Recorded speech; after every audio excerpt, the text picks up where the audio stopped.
Like and subscribe right now, or else this will be in your bed tonight. r/AskReddit by Planet Reddit. What gender-based double standard infuriates you the most? I went to a Catholic high school. Girls who got pregnant we asked to leave because it was against our Catholic belief to have sex before marriage, but the fathers of the children were not asked to leave. Women can't be logical. Men can't be emotional. This has pretty much sums up sexism for the past few millennia. I'm a female doctor, and I frequently fly with a few items of medical equipment, stethoscope, otoscope, etc. I put it in its own separate bag bin, because they always search it. That's our agent. While searching the bag will ask everyone else in line, "Sir, are you a doctor?" before finally turning to me and asking, "Miss, are you a nurse?"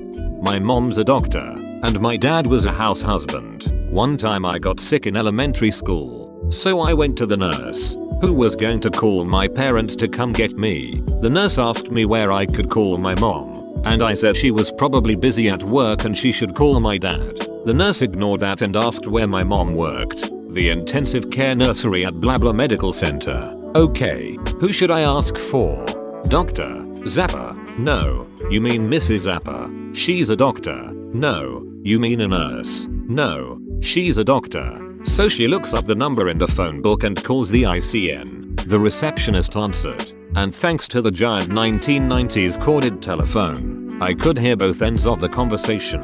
"Hello, may I speak to one of your nurses, Mrs. Zappa?" When my mom got on the phone, and the school nurse explained the situation, my mom was like, "Okay, well, I'm doing rounds right now. Why don't you call his father?" Too long didn't read. My mom's a doctor. But the school nurse couldn't believe that was possible. And that's why she's a nurse at a school. I think that there is a little bit of a stigma surrounding stay-at-home fathers, which is not a huge deal but is a little frustrating. I'd take the stigma. I'm a dad, and given the choice between working outside of the house and being a stay-at-home dad, I'd absolutely choose the latter. Unfortunately, that's not financially realistic for my family at this point in time, but if it was, I'd do it in an instant. I'm not suggesting I think being a stay-at-home parent is easier than working an outside job. I just prefer to spend as much time in dad mode as I can. I like that you said that it's not easier, and I think it's something that people don't consider. If someone chooses to be a stay-at-home parent, they are given the "oh, lucky you don't have to work" kind of look. While it's generally more acceptable for a woman to do it, there's still a weird stigma surrounding the whole concept of actually wanting to be around to raise your children. When was the last time you saw a man in a yogurt commercial? I like yogurt too, damn it. I believe that Burn Notice is actually just a long-running, well-written yogurt commercial. Michael Weston does love his yogurt. I'm getting married in 22 days. No exceptions, professional involved with putting on our wedding has emailed my fiancé, but not me. She's had to forcibly insert me into the conversations, even when I am the one who sent the initial email. The wedding coordinator actually ignored her adding me to the email conversation the first time. She had to add me a second time. When we talk in person, they attempt to pull her off to the side and discuss the events away from me, since it'll all be up to her. Even some of our friends have found themselves referring to it as her big day before being glared at and reminded that it's both of us. People, I am half of the marriage. My opinions about this wedding matter, even if every bridal show magazine whatever ever makes it out that the bride demands solitary control. My fiancé, who has an anxiety disorder and gets extremely upset when she has to deal with too many open-ended questions, does not appreciate you taking me out of the conversation, and neither do I. Edit. Clarity. I'm a divorced dad. I have my kids more than half the time. I do most of the communications with school. I register them every year and I put both email addresses down. I'm in the school about every other day. Emails from the school very often still go to their mom and not me. I always copy my ex-wife on every email, but sometimes the responses go only to her. Luckily, we get along and she forwards to me. But seriously, WTF? I'm a lady and I've always found it incredibly stupid that women are supposed to have their choice for every aspect of a wedding. This is no longer the days where that one special day is all we get before we are thrust into a life of homemaking. So both people should have input on the wedding. I'm in several bands. I play saxophone mostly, as you might assume from my name. As a woman, I get taken way less seriously. People assume that I'm with a band, not in it. The guys get asked, "What do you play?" I hardly ever get asked that. If I tell people I'm in the band, they almost always ask, "So, you sing?" And frequently I get, "So, you sing?" Not even a question. Nothing against singing. Indeed, I do enjoy singing also, but the assumptions are annoying since I do see how gender-based they are. Just one example from last night. So, we get into the venue and a guy asks if I need help with my stuff. I know a sincere "would you like some help?" from a guy acting like he can't believe a woman is carrying something heavy and is being patronizing about it. It was the latter. I say no thanks. I got it, and smile politely. The guy then asks, "Which one of them is your boyfriend?" "None of them." Then the bartender yells at the guy and says, "Stop hitting on the band." He replies, "I'm not hitting on the band. I'm hitting on the blonde." Thanks dude. I try to maintain some sense of just being flattered by the stuff yelled my way by guys who want to get in my pants. That's how I deal with it and sometimes even enjoy it. Despite knowing that the guys in my band don't have to think about being on as a sex object when performing. They don't have as much pressure to smile back and be friendly and not a beach to the audience. They don't have to worry about not looking sexy enough to be a valued performer. They don't have to worry about looking middle-aged or not showing enough skin while worrying about their dress coming up too far during the show. Basically, interacting with kids you don't know, or hell, even kids you do know. If a woman does it, she's being cute and stuff. When a guy does it, people expect him to be a creep.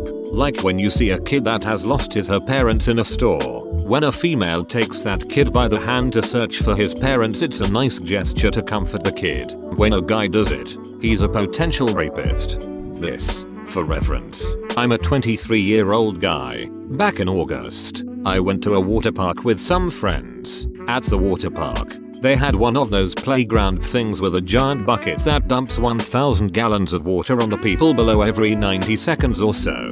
My friends and I are having a blast just running around, shooting each other with the water guns and getting dumped on by the bucket. Some little kids see us playing and want to join in. So naturally I start playing with them too, shooting them with water, running around like an idiot. Guess who gets chastised by his friends for being a creeper? Me. So bullshit. Just because I'm good with kids doesn't mean I'm a pedophile.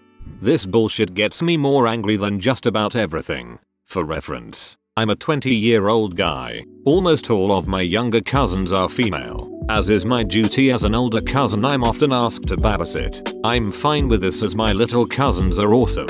One day I'm at the park with my 4-year-old cousin, watching her play in a sandbox with other kids when it begins to rain. So knowing that she can't run fast, I simply pick her up and begin to walk to the car. She starts to cry because apparently she has never had as much fun in her life as she did when she was in that sandbox. Some lady sees me carrying off a crying child and decides that I am obviously trying to kidnap her, so she runs over and starts yelling at me. By this time the rain is really starting to come down, so I ignore her and continue walking. This apparently threw the woman for a loop as she got in front of me and tried to take my little cousin from me. Being a rational person, I shoved the duck out of her and put my little cousin into the car and drive off. Over the next hour I had to tell the entire story no less than 4 times. The entire time the woman is standing in the background yelling profanities at me. So I ended up calling my cousin's mother to come over and set everything straight. Too long didn't read. Apparently male babysitters don't exist.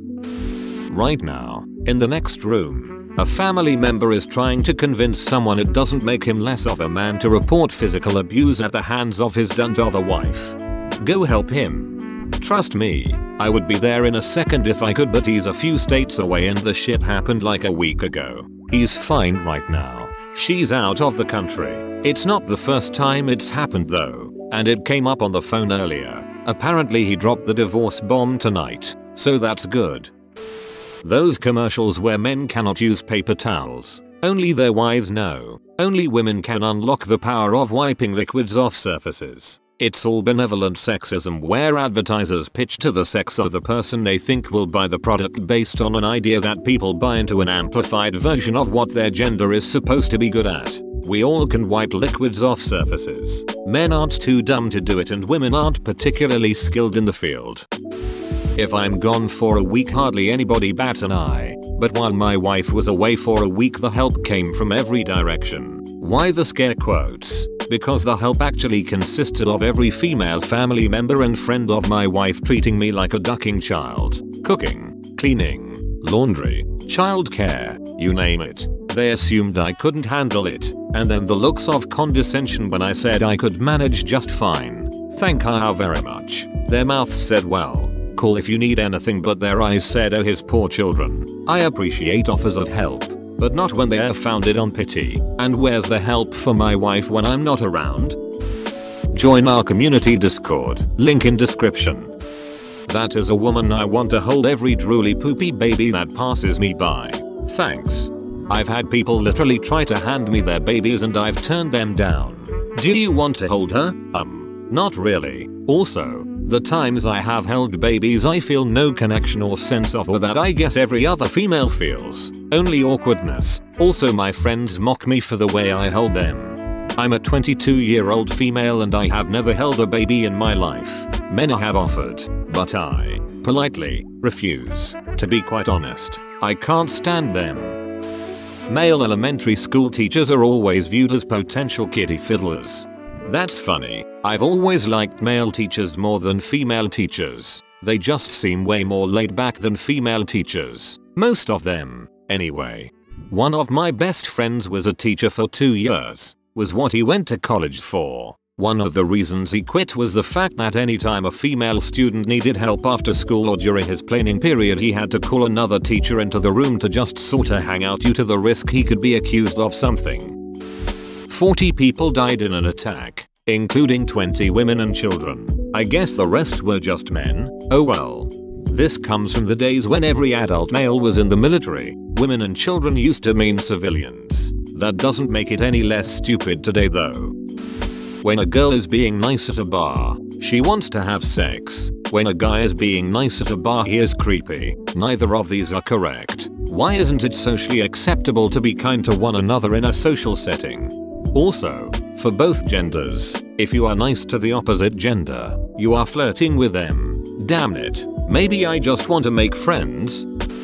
This will get buried, but this has been something that was on my mind a lot. When I was 15, I was on my local soccer team, an all-girls team. We had a very religious girl on our team, but man could she play. She led our team, both in spirit and in score, and we were just lost without her. She was tiny, but she was fast and strong. Every Sunday game we had, though, she couldn't attend. She had to go to church. Her brother, though, could play his games right next to us, on the same field. We asked her why, and she'd say, his game was more important than mine. They needed him more. We'd always shrug it off and interpreted it to mean that since the boys were having a tournament his parents would let him play and miss church. But come the final year-end game, it was a Sunday. This was a make it or break it game. Difference between first and second place. This was the most important game of the year. For both the boys and the girls teams. We had been working up to this tournament all summer,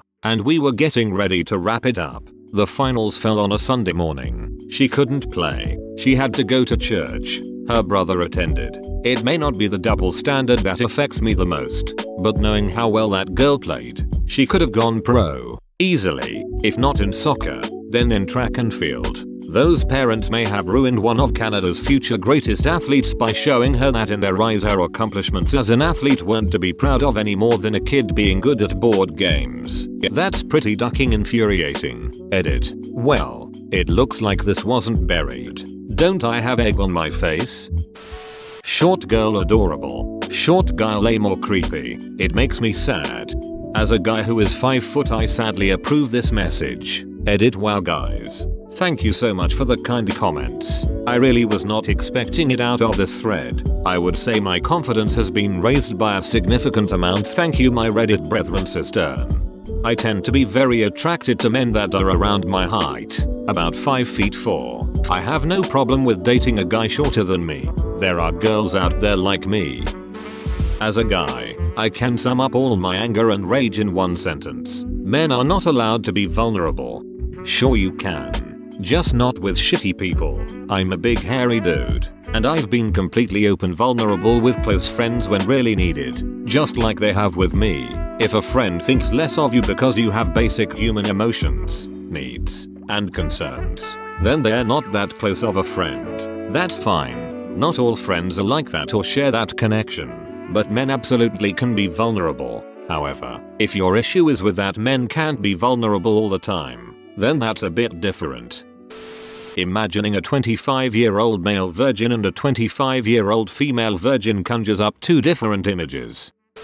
I'm a male babysitter. 2 times I've had people who upon meeting me in person, apparently assumed I was a female, just had this look of sheer horror in their eyes, seemingly feeling that they need to grab their kid and run for it, lest the clean-shaved, nicely dressed, good-smelling, smiling 20-year-old snatched their child and started butt-raping it in the middle of their home, as apparently any male who is not from their family would do. Ugh. The thing that frustrates me the most is how open they are about it. Well, you have this perfect resume and references, but we think we'd go with a female. At least have the decency to make up some bullshit excuse. What's the difference between us and, well, you're a nice guy and all, but I don't want you dating my daughter because you're black, Hispanic, whatever. So frustrating. What infuriates me about double standards is that most people use it as a way to bash the offending gender instead of looking for ways to fix the problem. Or people will come on and say, as a man, woman, I don't do this. Sorry about my gender. Ugh. Don't apologize for your gender. Your gender did nothing wrong. Society as a whole did something wrong. Good news is, these double standards can be fixed. It will take time, but it can be done. A common one I see is, why do I have to pay for everything? Ugh. It's not even as common today as people make it seem. Don't want to pay for everything? Don't date a person that expects you to. If they expect you to despite the fact that you don't wish to do so, then you should dump them. Not begrudgingly do something you don't want to. This can be said for most double standards. You don't have to conform to them just because you think everyone else is. Part of how you break double standards is by not conforming to them. Consider how used to a dad being a stay-at-home parent was considered bad. Nowadays it's definitively not as bad as it used to be, and it continues to get better every year that goes by. All double standards make me sad. However, they can be changed. It's a slow process. Bashing the offending gender won't change it. If we had enough money, I would absolutely love to be a stay-at-home dad and be able to dedicate that much time to my children. I work a lot of hours. Pains me I can't see my children as much as I'd like. In a recent large survey, thousands of people on their deathbeds were asked for their biggest regret. If I recall correctly, the number one answer was, I wish I hadn't worked so hard. I didn't get to see enough of my loved ones. I hope you can get creative and find a way. Edit. Damn. I just realized that was a big downer instead of motivation. Men being expected to ask girls out.